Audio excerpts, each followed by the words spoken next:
Hi friends, welcome to Telugu cricket chat. IPL 2025లో మరొక interesting match అయితే ఈరోజు మనం చూసాం. పంజాబ్ కింగ్స్ మరియు గుజరాత్ టైటాన్స్ మధ్య. ఇది కూడా ఆల్మోస్ట్ లాస్ట్ ఓవర్ వరకు అయితే వెళ్ళింది. నిజంగా ఇంపాక్ట్ ప్లేయర్గా వచ్చి ఒక ఇంపాక్ట్ అయితే క్రియేట్ చేశాడు వైశాఖ్ విజయ్ కుమార్. నిజంగా తను వేసిన ఆ 2 ఓవర్సే మ్యాచ్ని అయితే టర్న్ చేసేయని చెప్పాలి. ఎందుకంటే 14 ఓవర్స్ కంప్లీట్ అయ్యేసరికి గుజరాత్ టీం ఒక స్కోర్ కనుక చూసుకుంటే 169 ఫర్ 2, చేతిలో 8 వికెట్స్ అయితే ఉన్నాయి. ఇటు గ్రీజ్లో జాస్ బట్లర్ ఉన్నాడు, అలాగే మనకి రూదర్ఫోర్డ్ ఇద్దరు కూడా చాలా కంఫర్టబుల్గా ఆడుతున్నారు. మనకి కావాల్సింది కేవలం 36 బాల్స్లో 75 రన్స్ మాత్రమే. ఈజీగా గుజరాత్ టీం అయితే చేజ్ని కంప్లీట్ చేస్తుంది అనుకున్నాం, కానీ ఆ తర్వాత వచ్చాడు ఇంపాక్ట్ ప్లేయర్గా, అద్భుతమైన ఇంపాక్ట్ అయితే క్రియేట్ చేశాడు. మనకి 15th ఓవర్లో కేవలం 5 రన్స్ మాత్రమే ఇచ్చాడు. ఆ తర్వాత మళ్ళీ 17th ఓవర్లో కేవలం 5 రన్స్ మాత్రమే ఇచ్చాడు. దాంతో ఆ 2 ఓవర్సే కంప్లీట్గా గుజరాత్ యొక్క బ్యాటింగ్ని అయితే స్లో డౌన్ చేసి నేను చెప్పాలి. ఆ మధ్యలో మార్క్ యాన్సన్ కూడా ఒక మంచి ఓవర్ అయితే వేసాడు. దాంతో అప్పటి వరకు గుజరాత్ వైపు వెళ్తున్న మ్యాచ్ అనేది మళ్ళీ కంప్లీట్గా పంజాబ్ కింగ్స్ వైపు అయితే టర్న్ అయిపోయింది. నిజంగా ఆ వైడ్ యార్కర్స్ని ఏదైతే నమ్ముకున్నాడో వైశాఖ్ విజయ్ కుమార్, అది అద్భుతంగా వర్కౌట్ అయ్యాయి. ఎందుకంటే రూదర్ఫోర్డ్ అయితే ఇంపాక్ట్ ప్లేయర్గా వచ్చి చాలా అటాకింగ్గా బ్యాటింగ్ చేస్తున్నాడు. ఒకవైపు జాస్ బట్లర్ అయితే గ్రీజ్లో సెట్ అయిపోయి ఉన్నాడు, ఇంకా చేతిలో 8 వికెట్లు ఉన్నాయి. అలాంటప్పుడు ఏ టీం అయినా సరే ఖచ్చితంగా చేసి చేయగలుగుతుంది. 36 బాల్స్లో మనకి 75 రన్స్ అంటే అంత మ్యాటర్ ఏం కాదు. కానీ వాళ్ళని గ్రీజులో సైలెంట్గా ఉంచగలిగారంటే ఖచ్చితంగా పంజాబ్ బౌలర్స్ యొక్క గొప్పతనం అని చెప్పవచ్చు. లాస్ట్ 6 ఓవర్స్లో మనకి వైశాఖ్ విజయ్ కుమార్ 2 ఓవర్స్ వేసి 10 రన్స్ మాత్రమే ఇచ్చాడు. At the same time mark Jansen కూడా 16th ఓవర్లో తక్కువ రన్సే ఇచ్చాడు. అలాగే 18th ఓవర్లో మార్క్ యాన్సన్ అయితే 12 రన్స్ మాత్రమే ఇచ్చాడు. ఇక లాస్ట్ ఓవర్లో 27 రన్స్ కావాలన్నప్పుడు అయితే హర్షదీప్ సింగ్ అయితే మరొకసారి డెత్ ఓవర్స్లో తను ఎందుకు అంత మంచి బౌలరు ఇంకోసారి ప్రూవ్ చేశాడు. ఇక్కడ లక్ కూడా కాస్త పంజాబ్ కింగ్స్కి అయితే సపోర్ట్ చేసిందని చెప్పాలి. లాస్ట్ ఓవర్లో ఫస్ట్ బాల్ అయితే హర్షదీప్ సింగ్ చేతికి తగిలి స్ట్రైట్గా వికెట్స్కి తగిలింది. దాంతో తెవాటి అయితే అవుట్ అయ్యాడు. ఇక ఆ తర్వాత రూదర్ఫోర్డ్ కూడా బిగ్ షాట్కి అయితే ట్రై చేసి ప్లేడ్ ఆన్ అయ్యాడు. దాంతో పంజాబ్ టీం అయితే 11 రన్స్ తేడాతో అయితే మ్యాచ్ గెలిచింది. నిజంగా 2 టీమ్స్ అయితే చాలా మంచి బ్యాటింగ్ అయితే చేశాయి ఈ మ్యాచ్లో. అలాగే ఇక్కడ బౌలర్స్కి అయితే ఏమాత్రం కూడా హెల్ప్ లేదు. ఇక ముఖ్యంగా ఈ మ్యాచ్లో మనం మాట్లాడుకోవాల్సింది ఎవరి గురించి అంటే పంజాబ్ కింగ్స్ కెప్టెన్ శ్రేయస్ అయ్యర్ అద్భుతంగా బ్యాటింగ్ చేశాడు. తను ఛాంపియన్స్ ట్రోఫీలో ఎలాంటి ఫామ్లో ఉన్నాడో అలాంటి ఫామ్ ఇక్కడ కూడా కంటిన్యూ చేశాడు. ఇక్కడ మన శ్రేయస్ అయ్యర్ అయితే మనకి ఈ మధ్య వన్డే సిరీస్ జరిగింది ఇంగ్లాండ్తో, ఆ సిరీస్ దగ్గర నుంచి అయితే ఒక డిఫరెంట్ శ్రేయస్ అయ్యర్ అయితే కనిపిస్తున్నాడు. గతంలో తను కన్సిస్టెంట్గా పర్ఫామ్ చేసేవాడు కాదు, కానీ ఇప్పుడు ఇంగ్లాండ్ సిరీస్ దగ్గర నుంచి అయితే శ్రేయస్ అయ్యర్ అయితే చాలా కన్సిస్టెంట్గా పర్ఫామ్ చేస్తున్నాడు ప్రతి మ్యాచ్లో కూడా. ఇక్కడ అదే ఫామ్ని కూడా ఈసారి ఐపీఎల్లో ఫస్ట్ మ్యాచ్లోనే యాజ్ ఏ కెప్టెన్గా పంజాబ్ కింగ్స్ని లీడ్ చేస్తా ఒక మ్యాచ్ విన్నింగ్ ఇన్నింగ్స్ అయితే ఆడాడు. 97 రన్స్ అయితే కొట్టాడు 42 బాల్స్లో. నిజంగా తన ఇన్నింగ్స్లో చూసుకుంటే మొత్తం 9 సిక్స్లు అయితే కొట్టాడు. ఈ గ్రౌండ్ అయితే చాలా పెద్ద గ్రౌండ్ మనకి అహ్మదాబాద్ స్టేడియం అయినా అలాంటి గ్రౌండ్లో కూడా అన్నీ కూడా ప్రాపర్ క్రికెటింగ్ షాట్సే. ఎక్కడ కూడా అన్ఆర్థడాక్స్ షాట్స్ అయితే ఎక్కడ కూడా కొట్ల, అన్ని ప్రాపర్ క్రికెటింగ్ షాట్స్తోనే సింపుల్గా బౌండరీస్ అయితే క్లియర్ చేశాడు. నిజంగా ఎక్సలెంట్ బ్యాటింగ్ అని చెప్పాలి శ్రేయస్ అయ్యర్ దగ్గర నుంచి. అట్ ద సేమ్ టైం లాస్ట్లో శశాంక్ సింగ్ అయితే శ్రేయస్ అయ్యర్కి అయితే చాలా మంచి సపోర్ట్ ఇచ్చాడు. అసలు ఈ మ్యాచ్లో కంప్లీట్గా ఏం జరిగిందో ఒకసారి చూసుకుంటే, ముందుగా గుజరాత్ టీం అయితే టాస్ గెలిచి బౌలింగ్ తీసుకుంది. మంచి నిర్ణయం ఏం చెప్పాలి, ఎందుకంటే డ్యూ ఉంటుంది కాబట్టి అహ్మదాబాద్లో జనరల్గా ఏ కెప్టెన్ టాస్ గెలిచినా మనకి చేజింగ్కే ప్రిఫర్ చేస్తారు. ఆ తర్వాత బ్యాటింగ్ దిగిన పంజాబ్ కింగ్స్కి అయితే మంచి స్టార్టే వచ్చింది, కానీ మనకి ప్రభ్సిమ్రన్ సింగ్ అయితే పెద్దగా అయితే రన్స్ చేయలేదు. తను కేవలం 5 రన్స్ మాత్రం చేసి అయితే అవుట్ అయ్యాడు. దాంతో 28 రన్స్కే ఒక వికెట్ అయితే కోల్పోయింది. ఆ తర్వాత శ్రేయస్ అయ్యర్ మరియు ప్రియాన్స్ ఆర్యా తను ఈ మ్యాచ్లో డెబ్యూట్ చేశాడు ఐపీఎల్లో. నిజంగా ఫస్ట్ మ్యాచ్లోనే చాలా మంచి ఇన్నింగ్స్ అయితే ఆడాడు. తనకి ఇనీషియల్గా ఒక లైఫ్ అయితే వచ్చింది, కానీ దాన్ని పర్ఫెక్ట్గా యూటిలైజ్ అయితే చేసుకున్నాడు. ఇంకా ప్రియాన్స్ ఆర్యా మరియు శ్రేయస్ అయ్యర్ మధ్య అయితే చాలా మంచి పార్ట్నర్షిప్ అయితే వచ్చింది. ఆల్మోస్ట్ మనకి పవర్ ప్లేలోనే 70 రన్స్ అయితే స్కోర్ చేశారు, ఒక వికెట్ నష్టానికి. ఇక ఆ తర్వాత ప్రియాన్స్ ఎప్పుడైతే అవుట్ అయ్యాడో మనకి అజ్మతుల్లా ఒమర్జాయ్ వచ్చాడు. నేనైతే మ్యాక్స్వెల్ కానీ స్టాయినిస్ కానీ వస్తాడు అనుకున్నాను. అజ్మతుల్లా ఒమర్జాయ్ ఎందుకు వచ్చాడో నాకైతే అర్థం కాలే. దాన్ని కాస్త లోయర్ డౌన్ ఆర్డర్లో అయితే వస్తాడు బ్యాటింగ్కి. తను నెంబర్ 4లో ఎందుకు వచ్చాడో మరి. ఒమర్జాయ్ అయితే తను ఒక 15 రన్స్ అయితే స్కోర్ చేశాడు రన్నే బాల్ స్ట్రైక్ రేట్తో. ఇక ఆ తర్వాత ఒమర్జాయ్ అవుట్ అవగానే మ్యాక్స్వెల్ వచ్చాడు. మ్యాక్స్వెల్ అయితే ఫస్ట్ బాల్కే డకౌట్. ఈ మ్యాక్స్వెల్ అసలు ఎందుకు ఇలా ఆడతాడో నాకైతే అర్థం కాదు. గతంలో ఆర్సీబీ తరపున ఇలాగే ఆడాడు, ఇంతకుముందు పంజాబ్ తరపున కూడా ఇలాగే ఆడాడు. మ్యాక్స్వెల్తో ప్రాబ్లం ఏంటో నాకైతే అర్థం కాదు ఇప్పటికి కూడా. తను గ్రీజ్లోకి రాగానే ఫస్ట్ బాల్ని ఏదో 6 కొట్టాలని, రివర్స్ స్వీప్ కొట్టాలని, స్విచ్ ఇట్ కొట్టాలని ఎందుకు ట్రై చేస్తాడో నాకైతే అర్థం కాదు.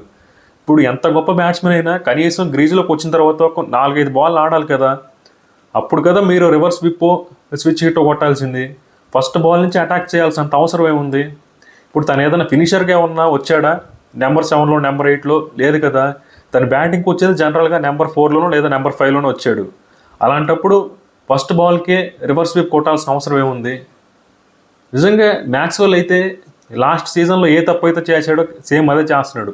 యాక్చువల్గా తన బ్యాటింగ్ నిజమే అంతా సరే, అలాంటి నిజమే అలా ఉండొచ్చు. కానీ మరీ ఫస్ట్ బాల్కి అటాక్ చేయాలి, ఫస్ట్ బాల్కి ఏదో 6 కొట్టాలి అంటే ఇంకా ఎందుకు అసలు అలా చేయడం? కాస్త ఇనీషియల్గా ఒక 10 బాల్స్లో ఒక 10 రన్స్ కొట్టి ఆ తర్వాత నెక్స్ట్ 10 బాల్స్లో 20 రన్స్ కొట్టి సరిపోద్ది కదా ఎవరైనా. మరి ఎందుకు మ్యాక్స్వెల్ ఇలా ఆలోచిస్తాడో నాకైతే అర్థం కాదు నిజంగా. ఇక్కడ నేను మ్యాక్స్వెల్కి అగైనెస్ట్ కాదు, కాకపోతే తను బ్యాటింగ్ ఆడే విధానం అయితే నాకు ఎందుకో నచ్చట్లే ఈ మధ్య. కాకపోతే ఇనీషియల్గా గ్రీజ్లో టైం స్పెండ్ చేస్తే అట్లీస్ట్ ఒక 4-5 బాల్స్ అన్నా ఎలా వస్తుందో చూసి ఆడాలి కదా. అది ఆ తర్వాత మ్యాక్స్వెల్ అవుట్ అయిన తర్వాత స్టోయినిస్ అయితే టీంలోకి వచ్చాడు. స్టోయినిస్ ఒక 20 రన్స్ మాత్రం చేసినప్పటికీ మనకి మంచి పార్ట్నర్షిప్ అయితే వచ్చింది ఆ టైంలో.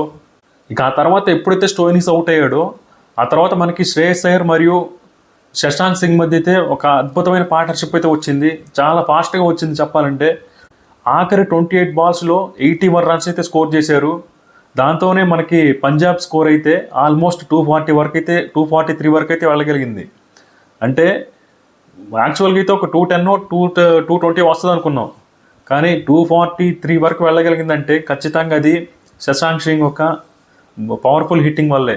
తనైతే కేవలం 16 బాల్స్లోనే 44 రన్స్ అయితే స్కోర్ చేశాడు. దాంతో పంజాబ్ టీం అయితే 243 రన్స్ అయితే స్కోర్ చేసింది 20 ఓవర్స్లో for the loss of 5 wickets. ఇక ఆ తర్వాత చేజింగ్ స్టార్ట్ చేసిన గుజరాత్ టీంకి అయితే చాలా మంచి స్టార్ట్ అయితే వచ్చింది. కాకపోతే ఫస్ట్ పవర్ ప్లేలో అయితే స్టార్టింగ్ 3 ఓవర్స్లో అయితే కాస్త ఇబ్బంది పడ్డారు. ఇటు సాయి సుదర్శన్, ఇటు శుభ్మన్ గిల్ ఇద్దరు కూడా ఎందుకో కాస్త స్ట్రగుల్ అయినట్టు అనిపించింది.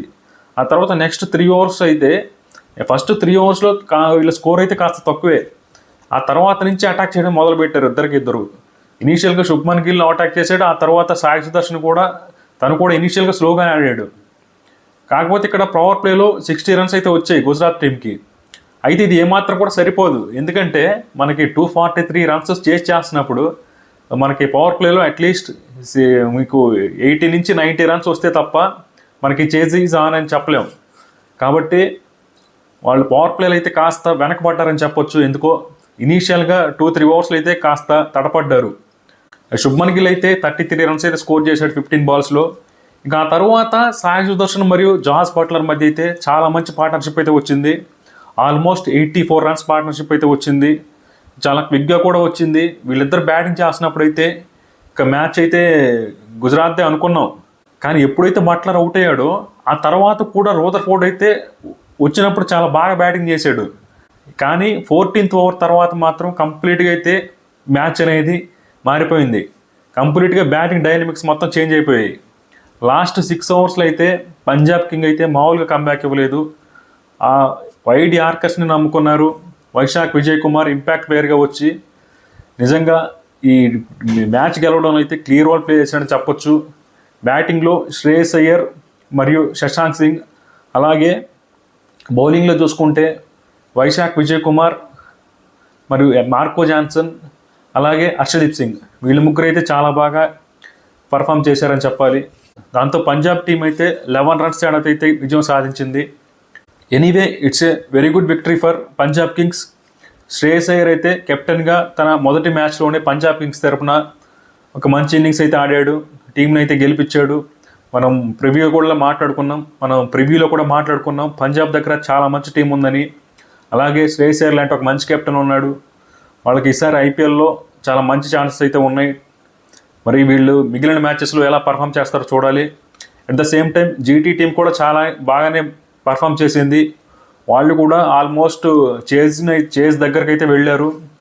ఓవరాల్గా చూసుకుంటే ఒక మంచి మ్యాచ్ అయితే చూసాం. ఇక ఈరోజు మ్యాచ్ అయితే కేకేఆర్ మరియు ఆర్ఆర్ జట్ల మధ్య అయితే జరగబోతుంది. దీని ప్రివ్యూ కూడా ఈ వీడియోలోనే కవర్ చేద్దాం. ముందుగా ఈ రెండు టీమ్స్ అయితే కేకేఆర్ మరియు ఆర్ఆర్ జట్లు ఐపీఎల్ ఇప్పటి వరకు 30 సార్లు తలపడ్డాయి. ఈ 30 సందర్భాల్లో కేకేఆర్ టీం 14 మ్యాచ్లో గెలిస్తే ఆర్ఆర్ టీం అయితే 14 మ్యాచ్లో గెలిచింది. 2 మ్యాచ్లో రిజల్ట్ రాలేదు. అంటే హెడ్ టు హెడ్ షాట్స్ చూసుకుంటే రెండు టీమ్స్కి అయితే చాలా ఈక్వల్గా ఉన్నాయి. ఇక లాస్ట్ 5 మ్యాచ్లు అయితే ఆర్ఆర్ టీం అయితే 3 మ్యాచ్లో గెలిచింది, కేకేఆర్ టీం అయితే 1 మ్యాచ్లో గెలిచింది. 1 మ్యాచ్లో అయితే రిజల్ట్ రాలేదు. అయితే రీసెంట్ ఫామ్ మాత్రం ఆర్ఆర్కి అయితే బాగుంది.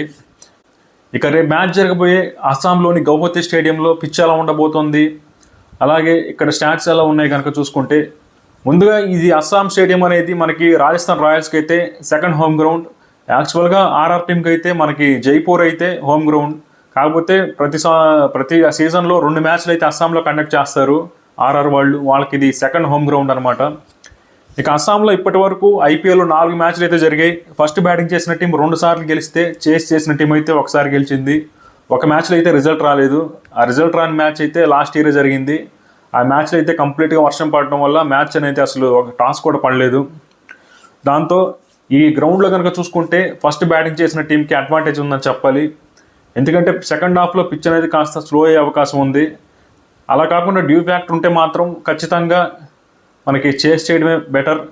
కాకపోతే ఇక్కడ టాస్ అనేది అంత ఇంపార్టెంట్ ఫ్యాక్టర్ అయితే కాదు. మనకి T20 ఇంటర్నేషనల్స్లో అయితే చేస్ చేసిన టీం ఎక్కువసార్లు గెలిచి, కానీ ఐపీఎల్లో మాత్రం ఫస్ట్ బ్యాటింగ్ చేసిన టీమ్స్ ఎక్కువసార్లు గెలిచి. కాబట్టి ఇక్కడ టాస్ అనేది అంత ఇంపార్టెంట్ ఫ్యాక్టర్ ఏం కాదు. కాబట్టి ఈ గ్రౌండ్ అయితే ఖచ్చితంగా బ్యాటింగ్ ఫ్రెండ్లీ వికెట్ అని చెప్పొచ్చు. ఇక్కడ సైడ్ బౌండరీస్ అయితే కాస్త చిన్నగా ఉంటాయి. కాబట్టి ఇది కూడా ఒక బ్యాటింగ్ ప్యారడైజ్ లాంటిదే. మనకి ఇప్పటి వరకు ఐపీఎల్లో అన్ని మ్యాచ్ల్లో కూడా ఆల్మోస్ట్ అయితే మనకి 200+ రన్సే వస్తున్నాయి. ఒక చెన్నైలో జరిగిన మ్యాచ్ మినహాయించి మిగిలిన అన్ని మ్యాచ్ల్లో కూడా ఆల్మోస్ట్ 200 రన్సే వచ్చాయి. కేకేఆర్ ఆర్సీబీ మ్యాచ్లో మాత్రం కాస్త 170 అలా వచ్చినట్టున్నాయి. కాబట్టి గౌహతి స్టేడియంలో కూడా 200 రన్స్ అయితే మనం ఎక్స్పెక్ట్ చేయొచ్చు 2 ఇన్నింగ్స్లో. ఇక కేకేఆర్ మరియు ఆర్ఆర్ జట్ల ప్లేయింగ్ లెవెన్స్ ఎలా ఉండబోతున్నాయో కనుక చూసుకుంటే, ముందుగా ఈ రెండు టీమ్స్ అయితే వాళ్ళు ఈ టోర్నమెంట్లో ఆడిన మొదటి మ్యాచ్ అయితే ఓడిపోయారు. కేకేఆర్ టీం అయితే ఆర్సీబీతో ఓడిపోయింది, అలాగే ఆర్ఆర్ టీం అయితే ఎస్ఆర్హెచ్తో ఓడిపోయింది. కాబట్టి ఈ రెండు టీమ్స్ అయితే వాళ్ళ మొదటి మ్యాచ్ ఓడిపోయి ఆడుతున్నాయి. ముందుగా కేకేఆర్ ప్లేయింగ్ లెవెన్ విషయానికి వస్తే, లాస్ట్ మ్యాచ్లో అయితే వాళ్ళ బ్యాటింగ్ అయితే కంప్లీట్గా ఫెయిల్ అయిందని చెప్పాలి.